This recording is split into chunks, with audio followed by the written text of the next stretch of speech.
Masagana at pinagpalang araw mga ka-food vibes at ka-dreamers. Laki na pala ng pinagbago ng buhay ko ngayon. Di ko expect na ito yung mararating ko sa buhay. Yung batang nanggaling sa bahay ampunan, ngayon may negosyo at may masayang pamilya. Oops! Huwag mo na ito skip. Tsak na mamomotivate ka at ma-inspire sa kwento ko. Wait!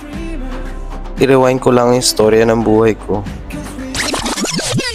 Gusto ko maka-inspire at i-share paano ako nagsimula. Ako nga pala si Franiel, laking bahay ampunan.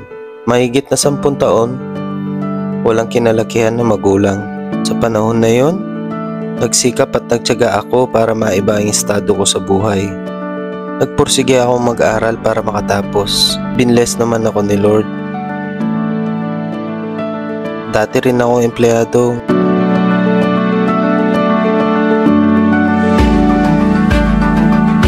Ngayon negosyante. I came from very humble beginning. Pero yung simpleng buhay na yun din ang nagpabago sa akin kung nasan ako ngayon. Nagtrabaho ako bilang cook sa iba't ibang restaurant. Pagluluto ang naging passion ko para sa pangarap. Salamat sa mga taong tumulong sa akin at pamilya ko na naniwala sa potensyal ko. Nagsikap ako at nagtiyaga sa profession na napili ko hanggang nabigyan ako ng pagkakataon na makibaka sa ibang bansa at nagkaroon ng chance na makapagtrabaho sa barko. Ang dami kong natutunan higit pa sa inaasahan ko. Pero nang dahil sa pandemya, hindi ako nakabalik. Kaya mas pinili ko na lang magtrabaho sa Pilipinas. Nabigyan ako ng opportunity para maging head chef sa isang sikat na hotel and restaurant. Malaking pasasalamat ko kay Lord. Kahit sa panahon ng pandemya, hindi ako nabakante sa trabaho. May napantustos ako sa pangangailangan ko kahit sa ganung panahon. Maraming salamat din sa mga naging boss ko sa pagtitiwala sa kakayanan ko. Naniniwala kasi ako, kapag porsigido at determinado sa ginagawa, malaki ang pag-asa o masenso sa buhay. Sa panahon na yon, malaking biyaya ang pinagkaloob sa akin ng Panginoon. Nagkaroon ako ng sariling pamilya at matatawag na pinakamagandang blessings na nangyari sa buhay ko. Dahil dito, nagkaroon pa ako ng lakas ng loob para pagbutihan palalo sa ginagawa ko, sa pagtatrabaho at buhay pamilya.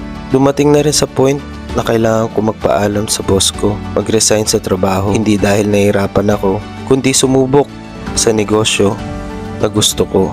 Nanilbihan ako ng 15 years sa kitchen industry. Masasabi kong may idea at skills na ako para mag-try sa negosyo. Lagi natin tandaan, ang pagtatrabaho ay parang estudyante. Marami kang kailangan matutunan, basta focus ka lang sa profession na napili mo.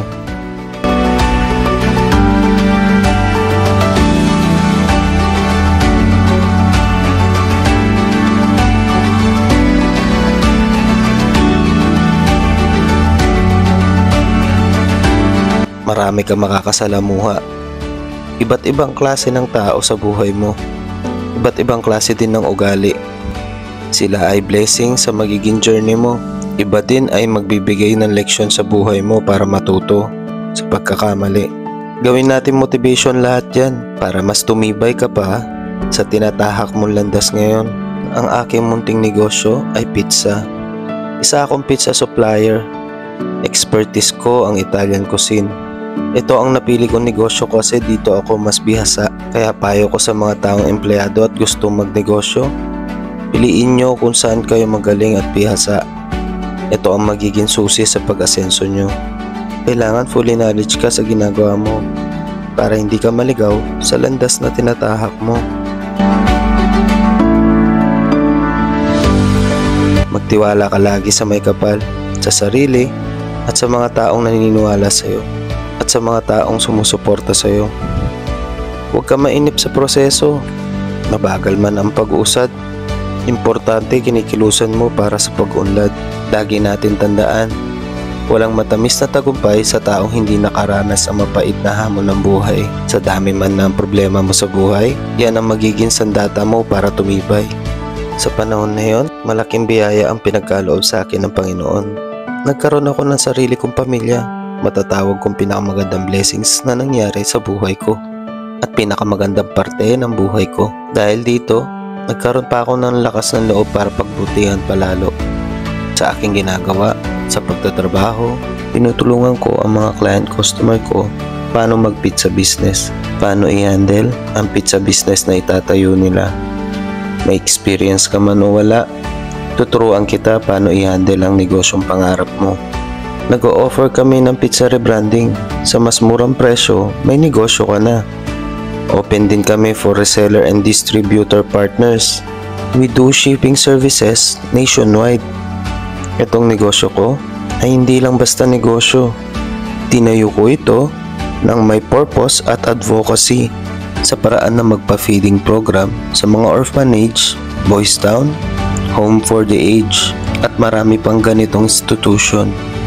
Isa rin sa priority ko ay mabigyan ng trabaho yung mga taong nanggaling sa bahay ampunan dahil alam ko sa ganitong paraan magbukas sa isip nila na kahit galing sila sa ganitong estado ng lipunan ay may naghihintay na oportunidad para sa kanila, para matupad ang pangarap nila, mabigyan na rin ng pagkakataon, mabago ang buhay nila.